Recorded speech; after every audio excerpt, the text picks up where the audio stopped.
আমার প্রিয় ছাত্রছাত্রীরা, আশা করি তোমরা সবাই ভালো আছো। আমি গত কয়েকদিন আগে আলোচনা করেছিলাম তোমাদের শিক্ষা বিজ্ঞানের দ্বিতীয় অধ্যায়ের প্রথম এবং দ্বিতীয় একক নিয়ে।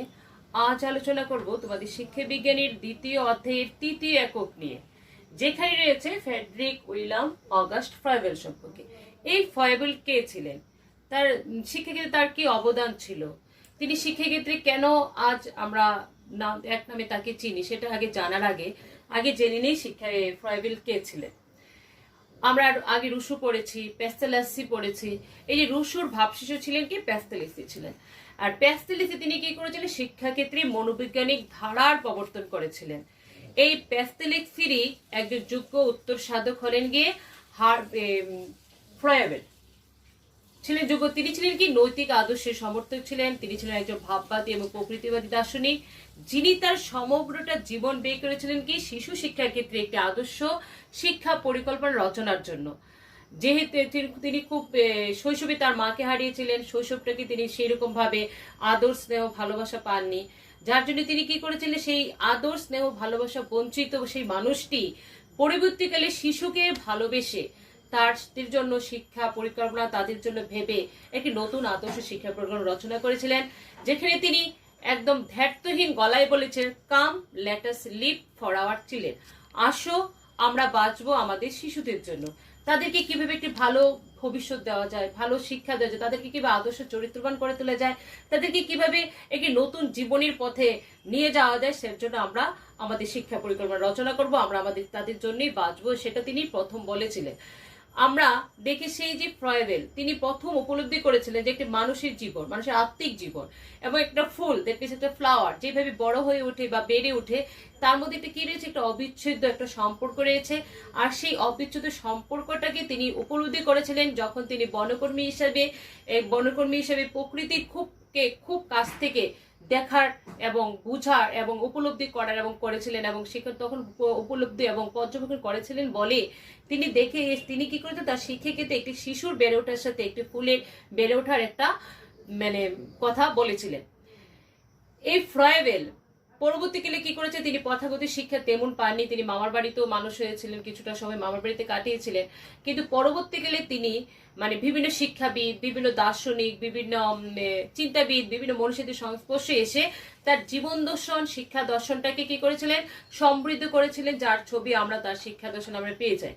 এবং তাকেই এই ফ্রয়েবেলকে বলা যায় অষ্টাদশ শতকে জার্মানির আকাশের একটি উদিত নক্ষত্র বলা যেতে পারে তাকে, বা উদিত জ্যোতিষকে বলা যায়।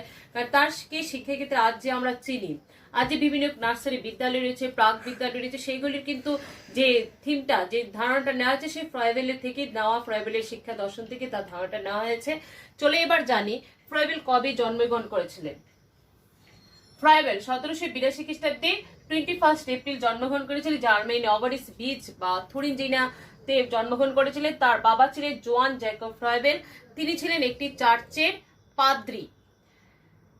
খুবই দুঃখজনক ঘটনা যেটা হলো কি, তার যখন মাত্র 9 বছর বয়স তখন তার মা মারা গিয়েছিল। তার ফলে তিনি মা মারা যাওয়ার ফলে যে শৈশবটা বা সেই ছোট্ট সময়টা পুরোপুরি ভাবেই তাকে খুব দুঃখ এবং অবহেলায় এবং একটা উদাসীনতার মধ্যে দিয়ে কাটাতে হয়েছিল। যখন তার 4 বছর বয়স তখন তার বাবা আবার দ্বিতীয় বিয়ে করে। তার পরিবারে তার বিমাতার আগমন এবং সেই বাবার স্নেহ বঞ্চিত সেই ছেলেটি একটা সময় কি হয়েছে, তাকে তার মামা নিয়ে যায় এবং সে মামার বাড়িতেই মানুষ হয়, এবং মামার বাড়িতে সে পাশে যে বিদ্যালয়, সেই বিদ্যালয়ে কিছুদিন তাকে ভর্তি করে দেওয়া হয়। যদিও সেই বিদ্যালয়ে তার ভালো লাগেনি, তিনি বিদ্যালয় ছেড়ে চলে এসেছিলেন। সেই কাকার বাড়িতে থাকাকালীন 1798 থেকে 1800 খ্রিস্টাব্দ হেয়ার হপম্যান অ্যাট স্ট্যাডেলিয়াম সেখানকার একটি বিদ্যালয়, সেখানকার তিনি পড়াশোনা করেছিলেন। এবং এর কিছু পরেই 1798 খ্রিস্টাব্দে তিনি একটা বনকর্মী হিসাবে একটা বা সার্ভেয়ার এবং ফরেস্ট হিসেবে কাজে যোগ দিয়েছিলেন, এবং তখনই তিনি প্রকৃতিকে খুব কাছ থেকে পর্যবেক্ষণ করেছিলেন এবং প্রকৃতিকে খুব বেশি ভালোবেসে ফেলেছিলেন, এবং তার শৈশবের ভালোবাসাটাকে তিনি প্রকৃতির সাথে ভালোবাসে পূরণ করে নিতে চেয়েছিলেন। 1802 খ্রিস্টাব্দে তিনি ইউনিভার্সিটি অফ জেনাতে পড়াশোনার জন্য গিয়েছিলেন। 1805 খ্রিস্টাব্দে ফ্র্যাঙ্কফুর্টে আর্কিটেকচার নিয়ে পড়াশোনা করেছিলেন, অর্থাৎ স্থাপত্যবিদ্যা নিয়ে তিনি পড়াশোনা করেছিলেন। 1805 খ্রিস্টাব্দে অ্যান্টন গ্রিয়েনার, যিনি ছিলেন প্যাস্তেলেজের ফ্র্যাঙ্কফুর্ট মডেল বিদ্যালয়, এই অ্যান্টন গ্রিনের সাথে পরিচয়, সে আর্কিটেকচার ইন ফ্র্যাঙ্কফুর্ট, আর্কিটেকচার পড়তে গিয়ে ফ্র্যাঙ্কফুর্ট বিদ্যালয়ে তার জীবনে একটা টার্নিং পয়েন্ট নিয়ে আসে, একটা সন্ধিক্ষণ নিয়ে আসে। এই অ্যান্টন গ্রিনের প্রথম উপলব্ধি করেছিল যে এই যে পড়তে আসা স্থাপত্যবিদ্যা পড়তে আসা যে ফ্রয়েবেল, তার মধ্যে কি রয়েছে, একটা শিক্ষাবিদের ছবি রয়েছে। তার কাজ সে কি হলো, একটা শিক্ষা দান করা, শিক্ষাক্ষেত্রে তার একটা অবদান রেখে যাওয়া, শিক্ষাক্ষেত্রে তিনি শিশুদের কিভাবে ভাববেন চলবেন সেটা তিনি প্রথম উপলব্ধি করেছিলেন। এই জন্য তিনি কি করেছিলেন, সেই ফ্রয়েবেলকে পরামর্শ দিয়েছিলেন তার যে বিদ্যালয় প্যাস্টেলিজের ফ্র্যাঙ্কফুর্ট মডেল বিদ্যালয়, সেখানে গিয়ে কি করেছে, একটু শিক্ষকতার কাজে যোগদান করা। সেই প্যাস্টেলিজের ফ্র্যাঙ্কফুর্ট মডেল স্কুল ছেড়ে তিনি তারপর 1810 খ্রিস্টাব্দে থেকে 1812 খ্রিস্টাব্দে ভাষা ও বিজ্ঞান পড়াশোনার জন্য ইউনিভার্সিটি অফ গোটিনজেন শহরে চলে যান। সেখানে থেকে এসে 1812 থেকে 1816 খ্রিস্টাব্দে তিনি আবার ইউনিভার্সিটি অফ বার্লিনে চলে যান মিনারেলজি নিয়ে পড়াশোনা করার জন্য, অর্থাৎ ধাতু খননবিদ্যা নিয়ে পড়াশোনা করার জন্য। এবার এই যে 1805 খ্রিস্টাব্দে অ্যান্টন গ্রিনার সাথে পরিচয়, তার জীবনের একটা সন্ধিক্ষণ, এবং তার পরামর্শে তিনি প্যাস্টেলিজেন মডেল বিদ্যালয় সেখানে যোগ দিয়েছিলেন শিক্ষকতার কাজে। এই শিক্ষকতার কাজে যোগ দেবার সময়ে এবং যোগ দিতে গিয়ে তিনি প্রথম উপলব্ধি করেছিলেন যে শিশুদের এই বিদ্যালয়ে আসার আগে একটা প্রাক বিদ্যালয় থাকা দরকার। এই প্রাক বিদ্যালয়টা যেখানে শিশু অনুভব করবে না তার ঘরের পরিবেশটাকে, অভাব বোধ করবে না তার মা বা স্নেহ বঞ্চিত পরিবারের যে লোকগুলো রয়েছে তাদের যে আদর স্নেহ ভালোবাসা সেগুলো কি করবে, সেগুলো সে অনুভব করবে না। আর এর জন্য ফ্রয়েবেল কি করেছিলেন, এই প্রাক বিদ্যালয়ের কথা স্বীকার করেছেন যে শিশুদের যেমন ঘরে ছোট জলে জন্মের সময়টা কি হয়, তার মা বাবা আদরে থাকে, সেই আদর স্নেহ ভালোবাসারই একটা প্রতিরূপ হিসেবে গড়ে উঠবে একটা প্রাক বিদ্যালয়, যেখানে শিশু তার মনের উপর কোনো প্রেশারেজ থাকবে না, শিশু তার নিজের মতো করে বেড়ে উঠবে সেই বিদ্যালয়ের মধ্যে, এবং সেখানে সে শিক্ষা গ্রহণ করবে। এবং সেই আদর্শের দ্বারা তিনি এই শিশুদের শিক্ষাদান করার জন্য তিনি স্বীকার করেছিলেন যে শিশুদের শিক্ষাদানের জন্য কি দরকার, একটা প্রশিক্ষণ প্রাপ্ত শিক্ষক দরকার। প্রশিক্ষণ মধ্যে শিক্ষকের তত্ত্বাবধানে শিশু শিখবে, আর এই শিশুদের শিক্ষাদানের জন্য একজন প্রশিক্ষণ বিদ্যালয়ও দরকার। তিনি সেটা উপলব্ধি করেছিলেন সেই 1805 খ্রিস্টাব্দে প্যাস্টেলিজের ফ্র্যাঙ্কফুর্ট মডেল স্কুলে যে যোগ দেওয়ার সময় থেকে সেই সময়টা। তারপর তিনি সেই এসেন, এবং তখনই তিনি 1816 খ্রিস্টাব্দে ফ্রয়েবেল কি করেছিলেন, প্রথম তার বিদ্যালয় গ্রীষ্মে করেছিলেন, জার্মান এডুকেশন ইনস্টিটিউট নামে একটি বিদ্যালয় স্থাপন করেছিলেন। যদিও সেই বিদ্যালয়টি অর্থের কারণে বন্ধ হয়ে যায়, সেটা করা সম্ভব হয়নি, চালানো পরে অনেকটা সময়। তারপর 1818 খ্রিস্টাব্দে তিনি বিয়ে করেছিলেন হেরিটা উইলহেমেন এবং হোপেসকে তিনি বিয়ে করেছিলেন। 1831 খ্রিস্টাব্দে তিনি একটা অনাথ বিদ্যালয় স্থাপন করেছিলেন, এবং অরফেজ এবং বোর্ডিং স্কুল নামে যেটা পরিচিত ছিল বার্গডফে, সেটা তিনি স্থাপন করেছিলেন।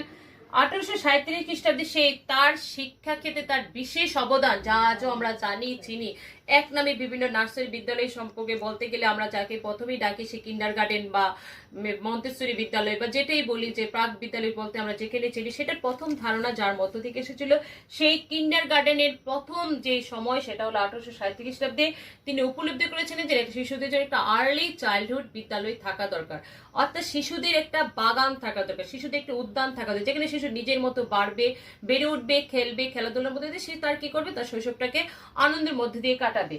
এবং সেই শিক্ষা দর্শনটা তিনি কি শিক্ষা যে জন্যই তিনি স্থাপন করেছিলেন কিন্ডার গার্ডেন বিদ্যালয়, অর্থাৎ চাইল্ডস গার্ডেন, শিশু উদ্যান নামে।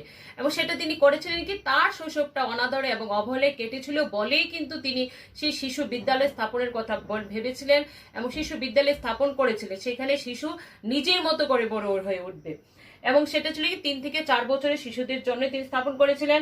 যে তার কিছু কাজ যদি আমরা দেখি, তার কিছু বিখ্যাত গ্রন্থ যিনি তার শিক্ষা ক্ষেত্রে রচনা করে গিয়েছিলেন, the education of men, autobiography of Frederick Froebel, the pedagogies of the kindergarten, letter on the kindergarten, mother play and nursery song, inventing kindergarten, and autobiography of Frederick Froebel। তিনি তার শিক্ষা ক্ষেত্রে যাদের আদর্শ দ্বারা আদর্শায়িত হয়েছিলেন এবং পরিচালিত হয়েছিলেন, প্রভাবিত হয়েছিলেন, তারা হলো গিয়ে কান্ট, হেগেল, ফিক্টে, তাদের শিক্ষা দর্শন দ্বারা প্রভাবিত হয়েছিলেন এবং তাদের শিক্ষা দর্শনের সাথে পরিচিত হয়েই তিনি তার শিক্ষাক্ষেত্রে তার শিক্ষা দর্শন রচনা করেছিলেন। তাছাড়াও তিনি gen Baptist, Piyari Antony, ডিমনের, চেভিলিয়ান, D লেমার্ক অর্থাৎ বিবর্তনের বাজার দ্বারাও তিনি পরিচালিত হয়েছিলেন, প্রভাবিত হয়েছিলেন। এই ফ্রেডরিক ফ্রয়েবেল 1852 খ্রিস্টাব্দে 21শে জুন মারা গিয়েছিল যখন তার 70 বছর বয়স। এই হলো সংক্ষিপ্ত আকারে ফ্রয়েবেলের জীবন দর্শন। এই ফ্রয়েবেলকে যে কারণে আমরা চিনি, তার কিন্ডার গার্ডেন পদ্ধতি, তার শিশু শিক্ষা ক্ষেত্রে তার অবদানের আমরা জানি, সেটা এখন আমরা আলোচনা করব। এটা একটু পুরো উঠে, ঠিক আছে। তবে দেখতে পাচ্ছি 1782 খ্রিস্টাব্দে জার্মানির থুরিঞ্জিয়েতেই ফ্রয়েবেলের জন্ম হয়েছিল। তিনি খুব অল্প বয়সে তার মাকে হারিয়েছিলেন। তার বাবা দ্বিতীয়বার বিবাহ করেছিল। বাবার স্নেহবঞ্চিত বালক ফ্রয়েবেল প্রথাগত শিক্ষার তেমন সুযোগ পাননি। ফ্রয়েবেলকে তার মামা তার গ্রামের বাড়িতে নিয়ে যান। ফ্রয়েবেল সেখানেই বড় হয়ে ওঠেন। যেহেতু ফ্রয়েবেলের নিজের শৈশবকাল অবহেলায় কেটেছে, সেই জন্য তিনি তার সমগ্র জীবন শিশুদের সুখী করে তোলার কাজে নিজের জীবন উৎসর্গ করেছিলেন। তাকে গ্রামের বিদ্যালয়ে ভর্তি করে দেওয়া হয়, কিন্তু সেখানে তিনি খুব বেশি একটা উন্নতি করতে পারেননি। 14 বছর বয়সে তিনি 2 বছরের জন্য একজন শিক্ষা নবিশ হিসেবে এক বনকর্মীর অধীনে কাজ করেন। পরবর্তীকালে তিনি নিজেই বনকর্মী হিসেবে কাজ করেন। এই বন বিভাগে কাজের সময় তার মধ্যে প্রকৃতি ও প্রকৃতি বিজ্ঞান সম্পর্কে একটি গভীর ভালোবাসা গড়ে ওঠে। 16 বছর বয়সে তিনি জেনা বিশ্ববিদ্যালয়ে যোগ দেন, কিন্তু অর্থাভাবে তাকে পড়াশোনা ছেড়ে দিতে হয়। এরপর তিনি প্রায় 4 বছর একটার পর একটা কাজ পরিবর্তন করেন। 20 বছর বয়সে তখন তিনি স্থাপত্যবিজ্ঞান পড়াশোনার করতে বাইরে চলে যান, এবং সেখানেই তার জীবনে একটা টার্নিং পয়েন্ট আসে, এবং এই ছাত্র জীবনে একটা সন্ধিক্ষণ বলা যেতে পারে সেটা। সেখানেই তিনি তার এক পরিচালকের সাথে সেই বিদ্যালয়ের যে পরিচালক ছিলেন ইউনিভার্সিটি অফ প্যাস্তেলেজেন ফ্র্যাঙ্কফুর্ট মডেল স্কুলের, তিনি প্রথম উপলব্ধি করেন যে ফ্রয়েবেলের যে জায়গা হলো বিদ্যালয়, এবং তিনি তার আদর্শ বিদ্যালয়ে যোগদানের জন্য ফ্রয়েবেলকে পরামর্শ দেন। ফ্রয়েবেল তার শিক্ষকতার বৃত্তির নতুন পেশায় যোগ দিয়ে খুব খুশি হয়েছিলেন, কিন্তু 2 বছর পরে তিনি সেই বিদ্যালয় ত্যাগ করে একটি পরিবারের 3টি বালককে পড়াবার দায়িত্ব গ্রহণ করেন। নিজের কাজে সন্তুষ্ট না পেয়ে তিনি তার ছাত্রদের ভার্দুমে প্যাস্তেলেজের যে বিদ্যালয়, সেই বিদ্যালয়ে নিয়ে যান, এবং সেখানে তিনি 4 বছর কাটিয়েছিলেন। 1812 সালে প্রাকৃতিক বিজ্ঞান সম্পর্কে আরও বেশি জ্ঞান অর্জন করার জন্য তিনি গোটিনজেন বিশ্ববিদ্যালয়ে যোগ দেন। 2 বছর বাদে তিনি বিশ্ববিদ্যালয় ত্যাগ করেন এবং সেনাবাহিনীতে যোগ দেন। সৈন্যবাহিনীর কাজে তিনি শৃঙ্খলা সম্পর্কে অভিজ্ঞতা ও মূল্য কি তা লাভ করেন, যা পরবর্তীকালে তিনি তার বিদ্যালয় প্রতিষ্ঠার সময় শৃঙ্খলার গুরুত্বের কথা স্বীকার করে এবং সেটা কার্যকর করার চেষ্টা করেছিলেন। 1814 সালে সৈন্যবাহিনীর কাছ থেকে ফিরে এসে তিনি বার্লিনের একটি জাদুঘরের তত্ত্বাবধায়কের কাজে নিযুক্ত হন, কিন্তু একজন শিক্ষাবিদ হওয়ার ধারণাটা তার মন থেকে কিছুতেই গেল না। 1816 সালে তিনি একটি ছোট্ট বিদ্যালয় স্থাপন করেন, যে বিদ্যালয়টি 10 বছরের মধ্যে এক সার্থক বিদ্যালয় রূপে গড়ে ওঠে। 1826 সালে ফ্রয়েবেল তার বিখ্যাত পুস্তক মানুষের শিক্ষা অর্থাৎ দ্য এডুকেশন অফ ম্যান প্রকাশ করেন। 1830 সালে তিনি সুইজারল্যান্ডে একটি বিদ্যালয় স্থাপন করেন, কিন্তু এটির তেমন উন্নতি হয়নি। খুব শীঘ্রই তিনি বার্গডর্ফে চলে যান একটি অনাথ আশ্রম স্থাপন করতে এবং শিক্ষকদের 3 মাসের একটি সংক্ষিপ্ত কোর্সে প্রশিক্ষণের তত্ত্বাবধান করতে। এখানে তিনি প্রথম উপলব্ধি করেন বিদ্যালয়ে যাওয়ার আগে শিশুদের একটি অবশ্যই প্রাক বিদ্যালয়ে থাকা দরকার। কিন্তু এর মধ্যে তার স্ত্রী অসুস্থতার কারণে ফ্রয়েবেলকে বার্গডর্ফ ত্যাগ করতে হয়, এবং ব্লাঙ্কেনবার্গের গ্রামে 1829 সালে তিনি তার প্রথম শিশু উদ্যান কিন্ডার গার্ডেন স্থাপন করেন। তার কিন্ডারগার্টেন নীতি অগ্রগতির পথ তৈরি করেছিল, কিন্তু অর্থাভাবে তার কিন্ডারগার্টেন বিদ্যালয়টি বন্ধ হয়ে যায়। 1837 সালে ব্যাড ব্লেকেনবার্গে প্রথম ফ্রয়েবেল কি করেছিলেন, কিন্ডারগার্টেন বিদ্যালয় স্থাপন করেছিলেন, এবং সেই কিন্ডারগার্টেন শব্দটি একটি জার্মান শব্দ, যেখানে আমরা দেখেছি যে কিন্ডার যে শব্দটা রয়েছে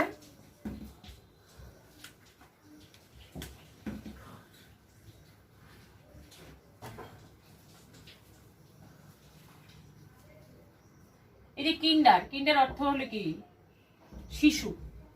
কিন্ডার হলো কি আমার শিশু, আর গার্ডেন হলো কি বাগান। এখানে মানে কিন্ডার গার্ডেন শব্দটির অর্থ দাঁড়ালো কি শিশুদের বাগান। এখানে একটি বাগানে যেমন একটি মালি খুব যত্ন সহকারে তার ছোট্ট চারা গাছগুলোকে একটি আস্তে আস্তে বড় করে তুলেন, বড় করে তুলে এবং তার বৃদ্ধিতে সাহায্য করেন, খুব যত্নের সহায়তায়।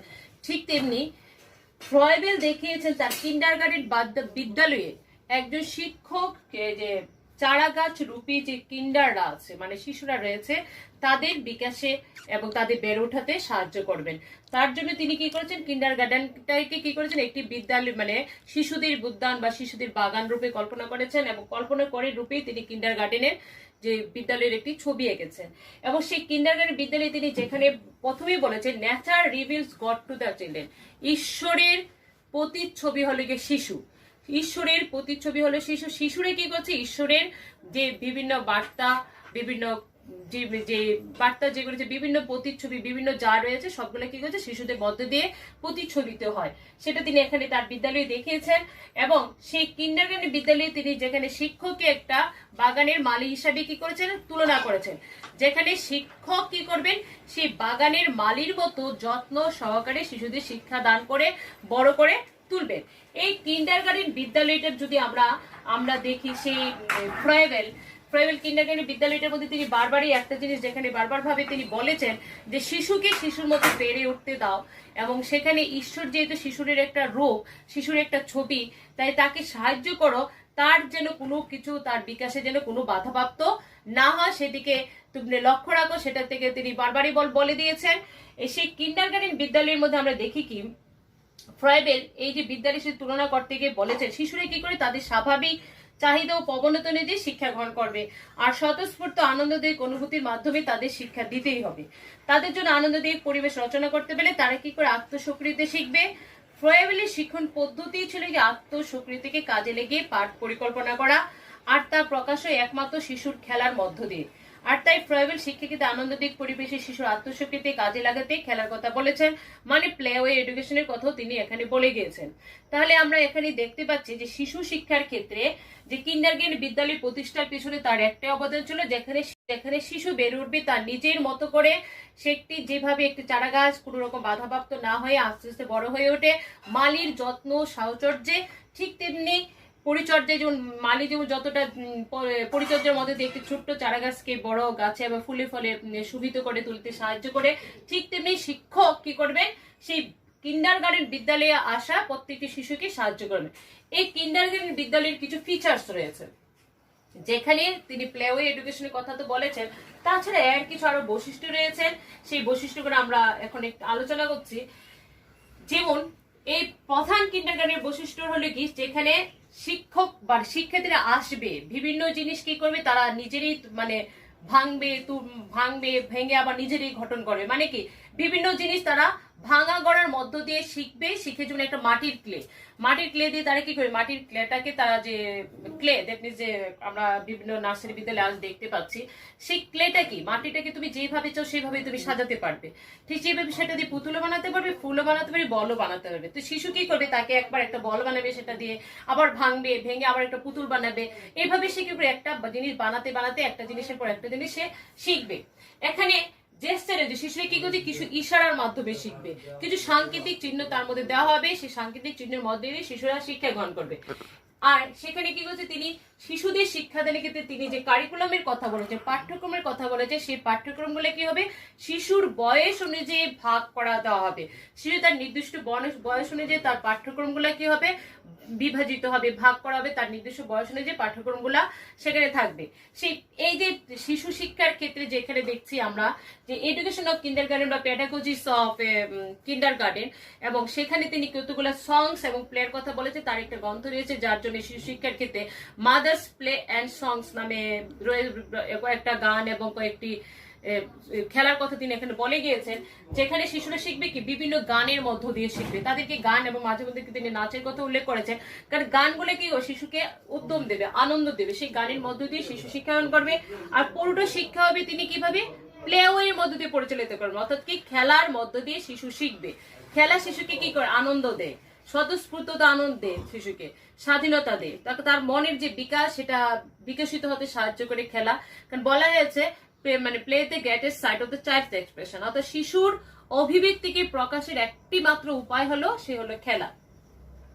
এখানে শিক্ষকের ভূমিকা আমি বলেছি, শিক্ষকের ভূমিকা কি কিন্ডারগার্টেনের শিক্ষকের ভূমিকা কি একজন বাগানের মালি যেরকম ভাবে তার পরিচর্যা দিয়ে যত্ন দিয়ে একটি ছোট্ট অঙ্কুরোদ্গমকে একটি বীজকে একটি ছোট চারা গাছে রূপান্তরিত করে, সেই চারা গাছটা থেকে একটা সময় ফুল ফল ধরে ওঠে, এবং ফুল ফলে যেভাবে তার মালি যতটা যত্ন দেয় যত্ন সহকারে সাহায্য করে, ঠিক তেমন ভাবে মালির মতোই একটা বাগানের যে মালির মতোই সেই শিশুদের উদ্যান অর্থাৎ কিন্ডারগার্টেন বিদ্যালয়ে শিক্ষক সহায়তা করবেন শিক্ষার্থীকে অর্থাৎ শিশুকে তার বিকাশের প্রক্রিয়াতে, যাতে কোনো রকম বাধাপ্রাপ্ত নয়, তিনি যথেষ্ট সাহায্য বন্ধুর মতো সেই জায়গাতে তিনি শিশুকে সাহায্য করবেন।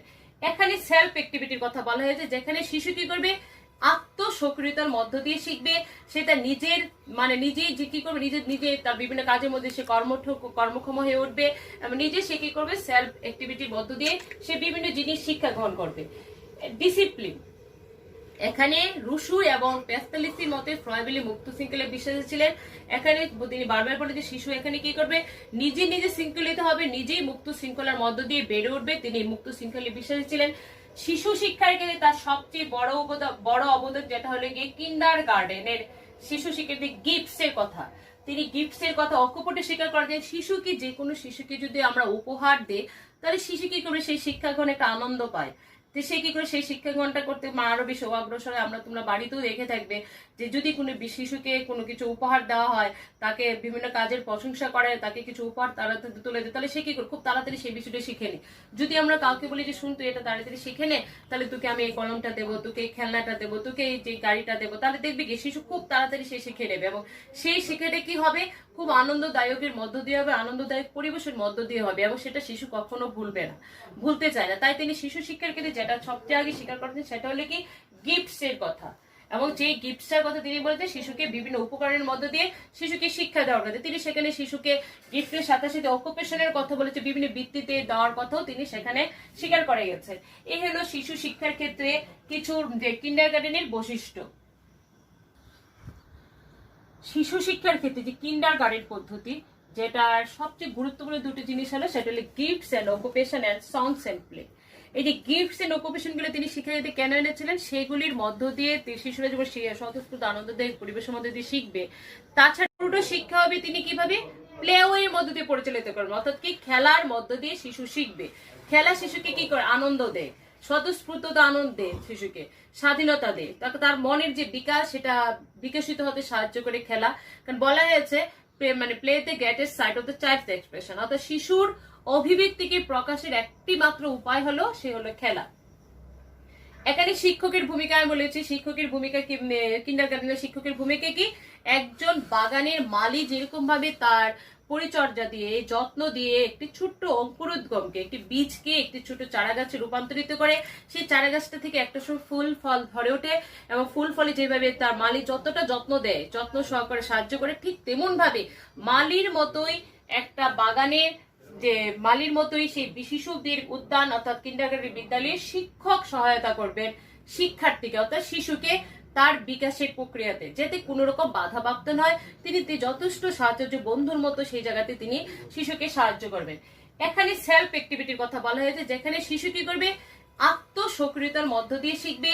সে তার নিজেই যে কি করবে, নিজে তার বিভিন্ন কাজের মধ্যে সে কর্মক্ষম হয়ে উঠবে এবং নিজে সে কি করবে, সেলফ অ্যাক্টিভিটির মধ্য দিয়ে সে বিভিন্ন জিনিস শিক্ষা গ্রহণ করবে। ডিসিপ্লিন, এখানে রুশু এবং প্যাস্তালিসির মতে ফ্রয়েবেলি মুক্ত শৃঙ্খলে বিশ্বাসী ছিলেন। এখানে তিনি বারবার বলে যে শিশু এখানে কি করবে, নিজে শৃঙ্খলিত হবে, নিজেই মুক্ত শৃঙ্খলার মধ্য দিয়ে বেড়ে উঠবে। তিনি মুক্ত শৃঙ্খলে বিশ্বাসী ছিলেন।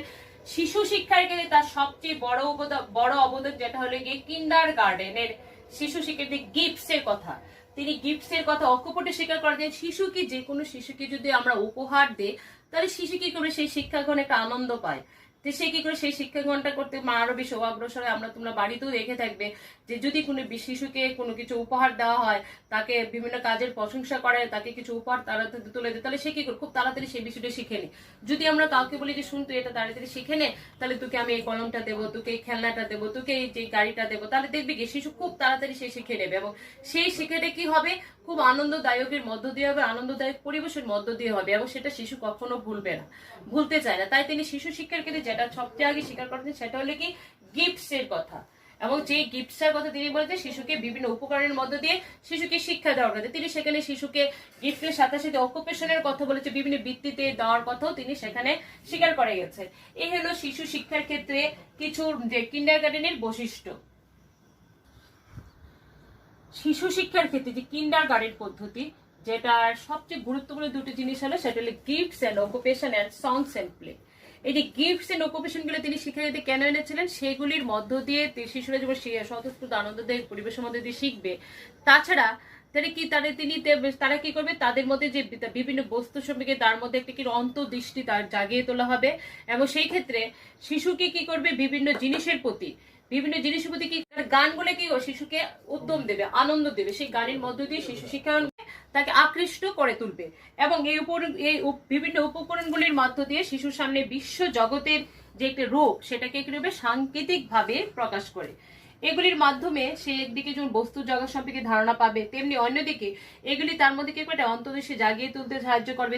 তারা বিভিন্ন উপহার এবং যেটা রয়েছে উপহারগুলোর প্রতি বা শিক্ষার প্রতি আকর্ষণ জাগিয়ে তুলবে।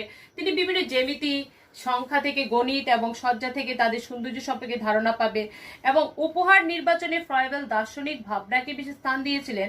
তিনি মনে করতেন যে বিভিন্ন ফ্রয়েবেল যেমন বল, গুণক, চং, গতিশীলতা ইত্যাদি কি করবে তার মধ্যে একটা গতিশীলতার ধারণা গড়ে তুলবে। নির্দিষ্ট কতগুলো কাজকে তিনি কি করেছিলেন বুঝিয়েছেন, যেমন কাগজ কেটে কোনো জিনিস তৈরি করা, কাঠের কাজ করা, তাঁত বোনা, ছবি আঁকা ইত্যাদি এক একটা বৃত্তির কথা তিনি সেখানে বলেছেন। এইসব কাজের মধ্যে দিয়ে শিশুর কি হবে, তার আত্মসক্রিয়তা প্রকাশ করার সুযোগ পাবে।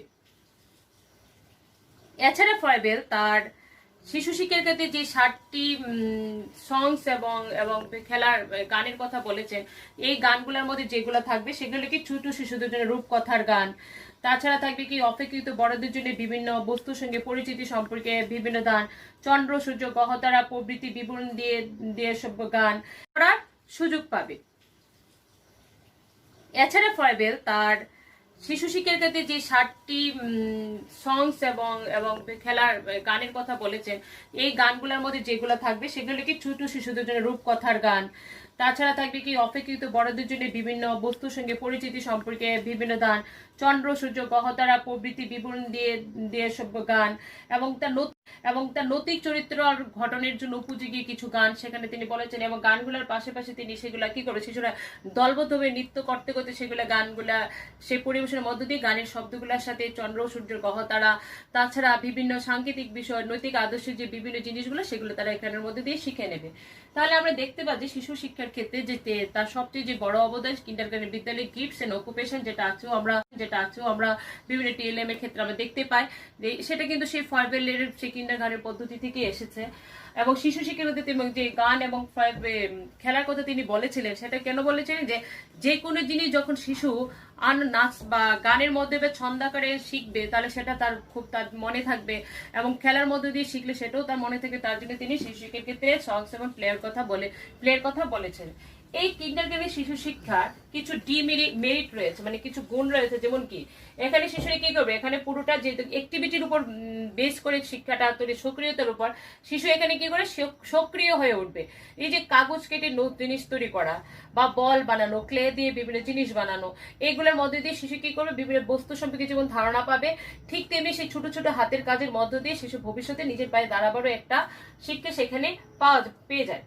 শিশুর এই যে বিভিন্ন জিনিসের প্রতি যে বস্তু তৈরি করে বানানো, বিভিন্ন কেটে জিনিস প্রকৃতির কাছ থেকে পর্যবেক্ষণ করা, এগুলির মধ্যে দিয়ে তার একটা আগ্রহ তৈরি হয়। শিশু শিক্ষার ক্ষেত্রে তার সেটা বিশেষ দরকার এবং সেই শিক্ষার ক্ষেত্রে importance to play in early education তিনি প্রথম উপলব্ধি করেছিলেন যে শিশুদের জন্য একটি প্রাক বিদ্যালয় থাকা দরকার এবং প্রাক বিদ্যালয়ে শিশুদের কেমন শিক্ষা দেওয়া উচিত সেটা উপলব্ধি করেছিলেন এবং সেটা না থাকলে তার পরবর্তীকালে শিক্ষাটা সম্পূর্ণ হবে না।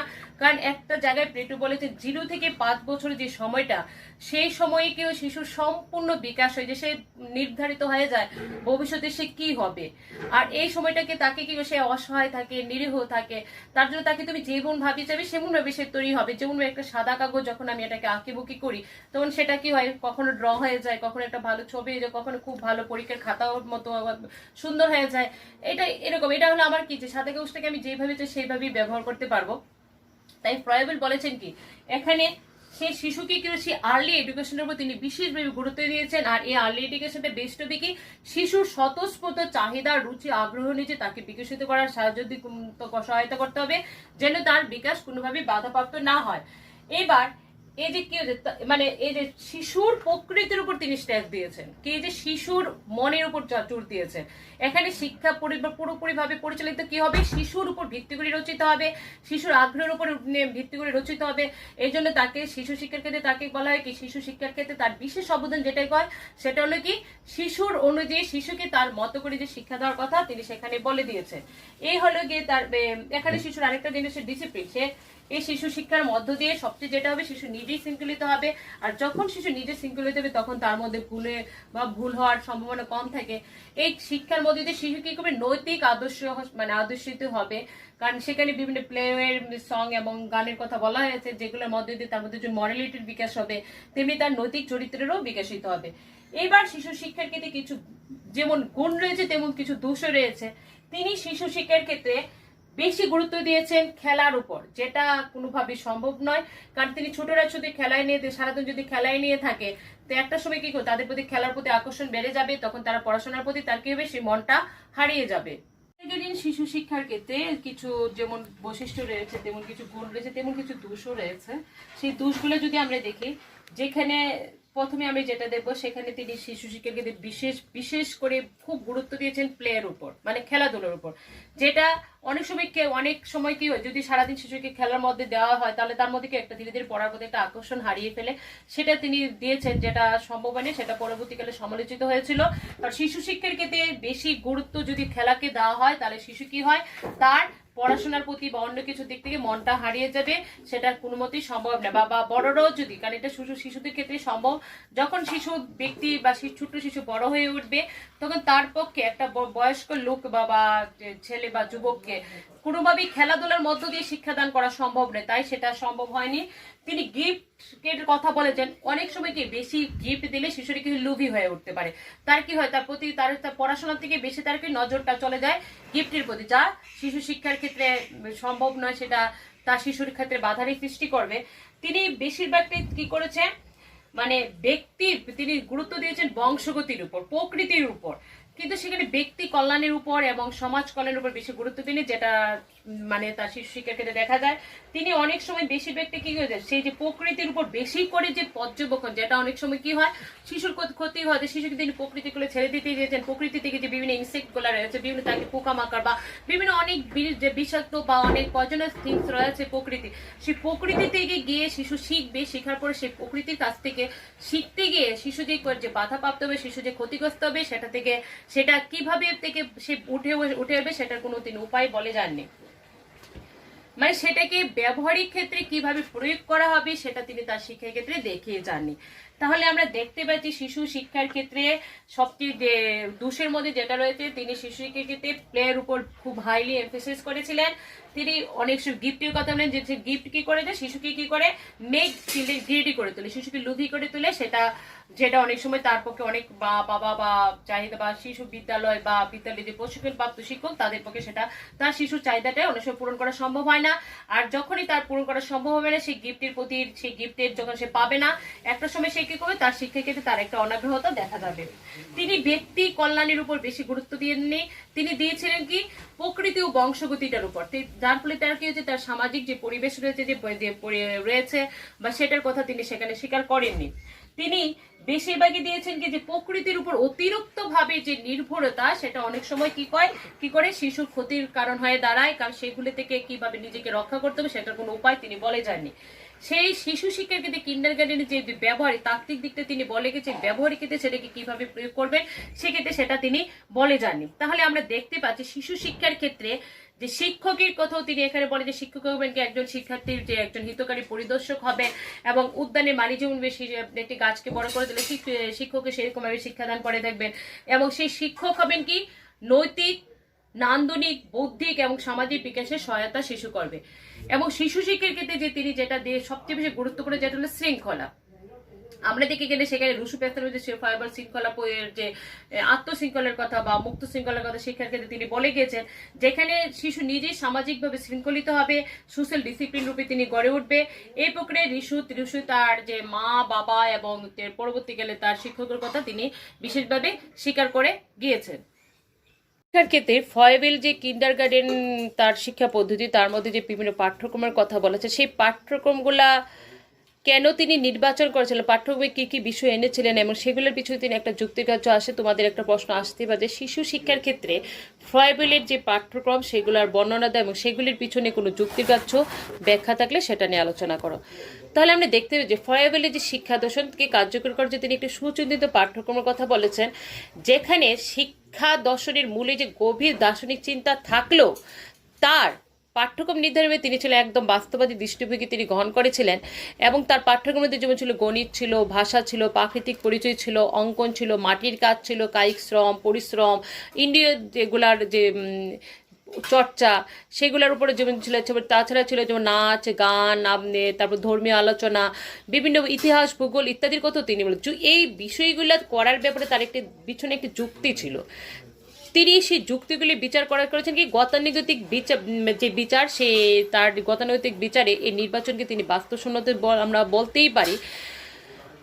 তিনি গণিতটাকে নির্বাচন করেছেন। গণিতের কি কি করবে? গণিত শিশুর জৈব শক্তির বিকাশ করে জৈগতের যে জগতের যে ঐক্যের সূত্র সেটা আবিষ্কারে শিশুকে সহায়তা করবে। তাই তিনি পড়ার থেকে কথা বলার উপর বেশি গুরুত্ব দিয়েছেন।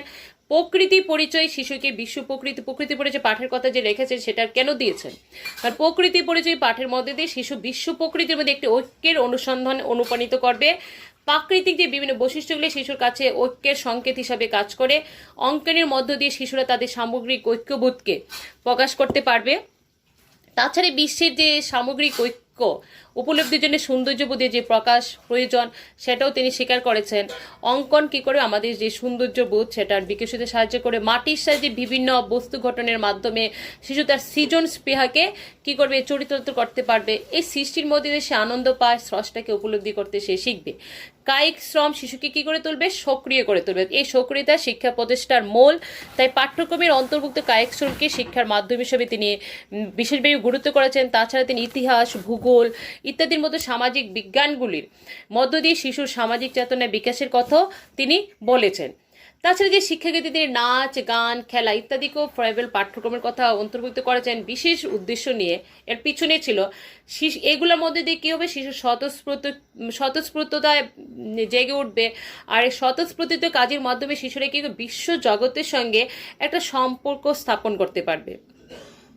এই যে পাঠ্যক্রমে ফ্রয়েবেল কী করেছে? বিভিন্ন ধর্মীয় ও নৈতিক যে শিক্ষাদানের কথা বলেছেন তার মধ্যে দিয়ে ফ্রয়েবেল দেখিয়েছেন এগুলোর মধ্যে দিয়ে শিশু কী করবে? ঈশ্বরের প্রীতি জাগ্রত করতে চেয়েছিলেন। তাহলে আমরা দেখতে পাচ্ছি ফ্রয়েবেলের যে পাঠ্যক্রম তার পিছনে যে বিষয়গুলোতে অন্তর্ভুক্ত করেছেন, অঙ্কন কেন করেছেন, গণিত কেন করেছেন, বা প্রাকৃতিক বিজ্ঞান বা বিভিন্ন বিষয়গুলো সৌন্দর্যবোধের বিকাশ কেন তিনি এগুলো কেন রেখেছেন এর পিছনে তিনি তার একটা যুক্তিসঙ্গত ব্যাখ্যা তিনি এর পিছনে দিয়েছিলেন তার পিছনে একটা দার্শনিক ব্যাখ্যা। তাই তিনি এই পাঠ্যক্রমের মধ্য দিয়ে তিনি একটা জিনিসই বারবার চেয়েছিলেন যে শিশুর সামনে বিশ্ব জগতের একটা পূর্ণ প্রতিচ্ছবি তুলে ধরার তিনি চেষ্টা তিনি তার শিক্ষাক্ষেত্রে তিনি তা করেছিলেন।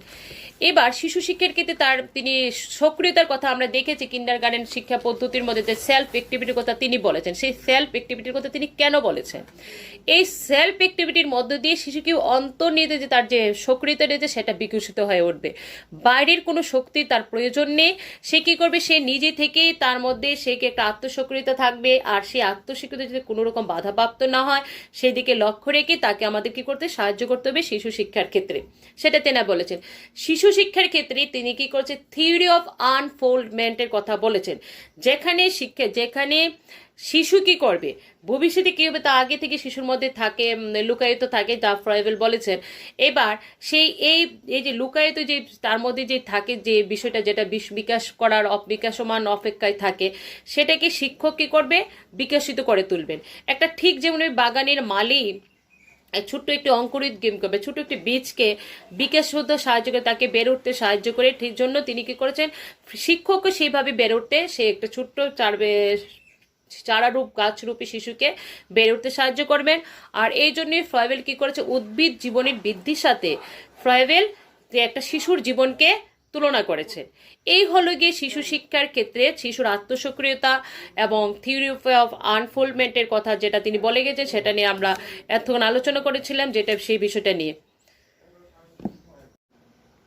তাহলে ফ্রয়েবেলের শিশু শিক্ষার ক্ষেত্রে যে কিন্ডারগার্টেনের প্রতিযোগিতা তার শিক্ষাদর্শ তার সমালোচনার উদ্ধৃত নয়। এই যে প্রকৃতির উপর তিনি বিশেষ গুরুত্ব আরোপ করেছেন এবং বংশগতির উপর গুরুত্ব আরোপ করেছেন, কিন্তু শিশু শিক্ষার ক্ষেত্রে কিন্তু আমরা কোনোভাবেই পরিবেশের প্রভাবকে অস্বীকার করতে পারি না। তিনি কী ফ্রয়েবেল কি করেন? যে শিক্ষার সামাজিক দিককে তিনি স্বীকার করে নিল, আধুনিক সমাজ জীবনে যে জটিলতা রয়েছে বা সমস্যা রয়েছে সেগুলা তিনি বিবেচনা করে দেখেননি। তিনি শিক্ষাক্ষেত্রে বিভিন্ন প্রতীকীর ব্যবহারের কথা বলেছেন, কিন্তু সব ক্ষেত্রে এই প্রতীকী ব্যবহারের মধ্যে বিমূর্ত বিষয়কে শিক্ষাদান করা সম্ভবপর ছিল না।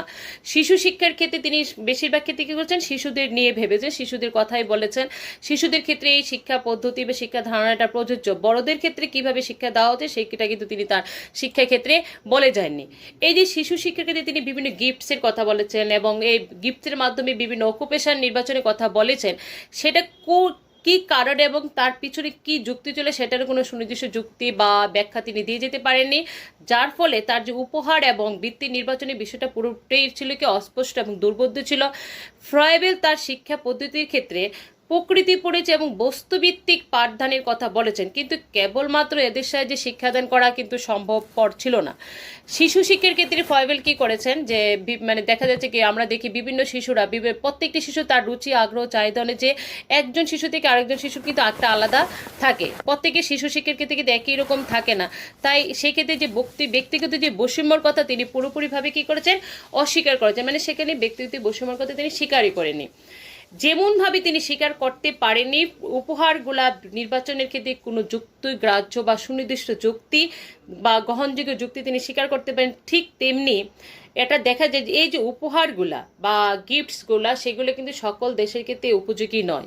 এই যে যার ফলে যে শিক্ষা উপকরণগুলোর মধ্যে যে একটা পারম্পর্য রক্ষা করা যে সেটাও সম্ভব হয়নি, এবং শিক্ষা উপকরণগুলো অনেক সময় তিনি দেখা গেছে তার কিন্ডারগার্টেন বিদ্যালয়ে শিশুদের উপর জোর করে চাপিয়ে দিয়েছেন এবং মানে তাকে বাধ্যতামূলক করা হয়েছে, সেটা কিন্তু শিশুর স্বাধীনতার ক্ষেত্রে হস্তক্ষেপই বলা যায় বলে অন্যান্য শিক্ষাবিদরা পরবর্তী সময় সেটা সমালোচনার সম্মুখীন হয়েছিল এবং তারা সমালোচনা করেছিলেন।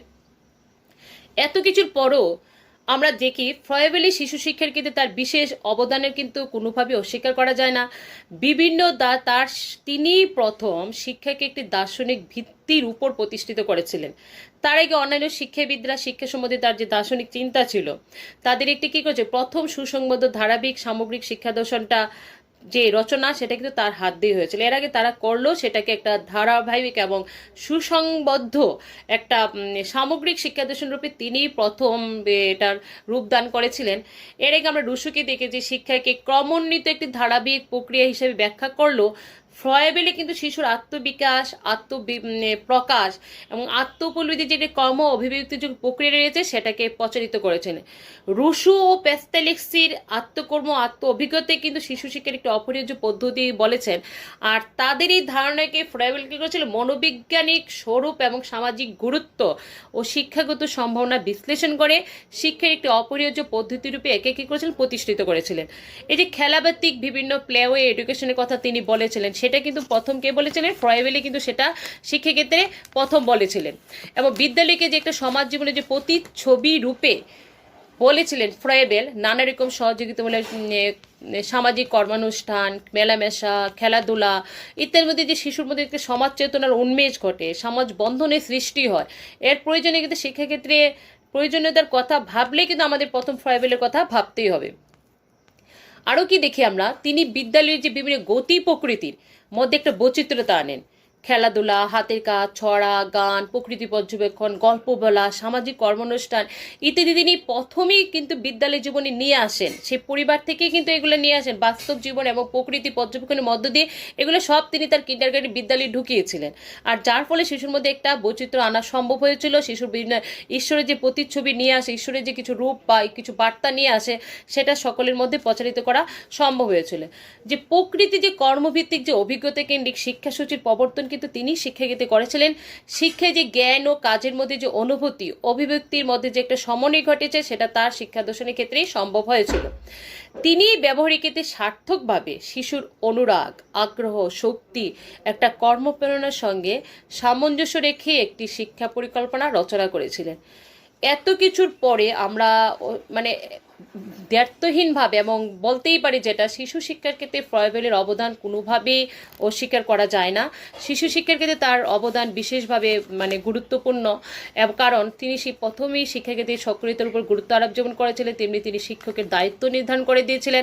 এবং শিক্ষা ব্যবস্থার মধ্যে যে শিশুর কাজ হলো কি, শিক্ষকের কাজ হলো কি, শিশুর মধ্যে আত্মস্বীকৃতি জাগ্রত করা, জ্ঞান দান করা নয়। তিনিও কিন্তু প্যাস্কালিসের মতো শিক্ষাকে মনোবিজ্ঞানিক সম্মত করার চেষ্টা করেছিলেন।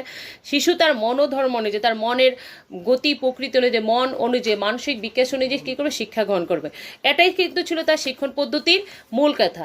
তিনি প্লেওয়ে এডুকেশনের কথা বলেছেন এবং বিভিন্ন তার শিক্ষাক্ষেত্রে তিনি গিফট অকুপেশনের কথা যেন বলেছেন, যেটা আমরা সেই সময় দেখেছিলাম। সেটা কিন্তু আজ বিভিন্ন বিদ্যালয়ে সেই টিএলএমের যে ছবিটা আমরা দেখতে পাই, সেটা কিন্তু ফ্রাইভেলের কিন্ডারগার্টেন বিদ্যালয়েরই প্রতিচ্ছবি হিসাবে আমরা দেখতে পাই, সেখান থেকে নেওয়া হয়েছে। তার যে শিক্ষামূলক ভাবনা, তার কিন্তু দুটো দিক ছিল। একটা ছিল কি ঈশ্বরের প্রতি তার ছিল অসীম ভক্তি, আর একটা ছিল কি শিশুর প্রতি সমবেদনামূলক মনোভাব এবং সেবামূলক মনোভাব। এই দুটো নিয়েই কিন্তু তার শিক্ষা দর্শন রচনা হয়েছিল এবং তিনি তার পুরোটা জীবন শিক্ষা কিন্তু ব্যয় করেছিলেন। শিশুদের কিভাবে শিক্ষা দেওয়া হচ্ছে, শিশুকে শিশুর মতো বাঁচতে দিয়ে তাদের জন্য আমাদের বাচ্চাটাকে সার্থক করে তোলার কাজে তিনি তার জীবনটাকে ব্যয় করেছিলেন। এত কিছুর মধ্য দিয়ে আমরা কিন্তু একটা কথায় অস্বীকার করতেই পারবো না, তার মধ্যে ছিল একটি বাস্তববাদী আদর্শবাদী একজন শিক্ষা দার্শনিকের ছবি তার মধ্যে আমরা দেখেছি। এবং এত কিছুর পরে আরও একটা বলতে পারি যে বর্তমান কিন্ডারগার্টেনের বিভিন্ন বিদ্যালয়ের ছবি কিন্তু আমরা বিভিন্ন নার্সারি বিদ্যালয়ের গুলোতে আমরা দেখতে পাই।